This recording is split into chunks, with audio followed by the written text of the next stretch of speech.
Here's a quick tip on how to set up a meeting and change the settings so that you have control and students can't mute you in a Microsoft Teams meeting.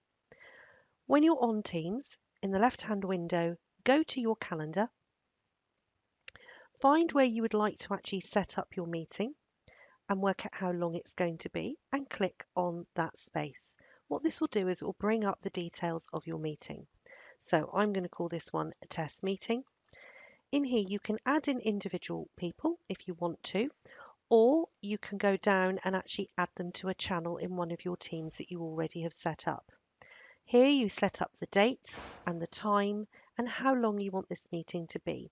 If you do want it to only be 15 minutes, you can actually change the setting here and overtype it.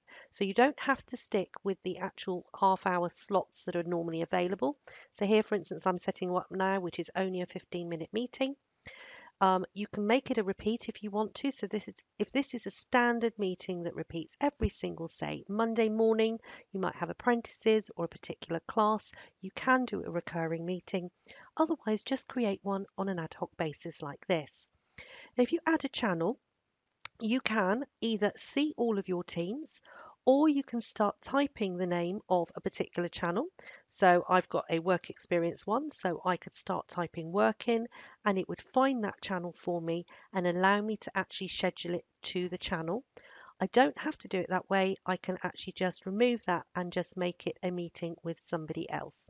So for instance, now if I set it up with Jason, if I want a meeting with Jason, this is how I do it. I better correct my spelling as I go as well. Okay, add location. If it is going to be in a physical location, you can add it here, and then we can put in the test details at the bottom. So this is the information about the meeting to help people know what they need to do. When I'm working with students, I normally say in there, for instance, please make sure your video's off at the start of the meeting, or please could you make sure that you've got your microphone on, or the information and things that they're going to need to take part in that meeting. So next step, what we're going to do is we're going to actually say send.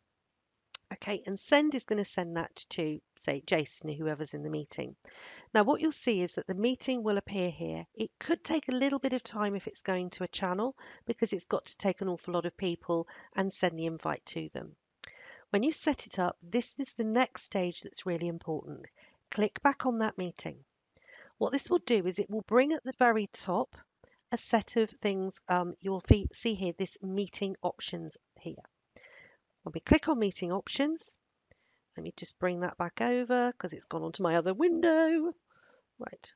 So if I bring up meeting options, let's find it for a moment. It's just gone off my screen. Right. There we go. So there is the meeting options. It opens in a browser window. And what you'll see here is it confirms the actual details about the meeting, who's involved in it, and then there's this option to bypass the lobby. What you can do in here now is you can actually say that you're the only person to bypass the lobby. That means you start the meeting, nobody else can start it without you being there and checking and letting them in. You've also got here who can present. It's important that you change that to say only me. You may find that you've got other staff in there, in which case you can change that option to say specific people. If you set this only me option, students then cannot control the meeting when you're not there. They cannot start or end it. They cannot also go in and mute people or kick them out of the meeting. So these are the two options that are really important when you're working with teams here, and that will give you some control. And then when you click save, that's your meeting now ready.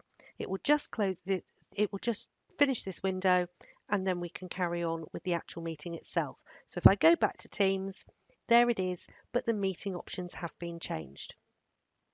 So your meeting's now ready to run and you can either click join or close if this is a future meeting.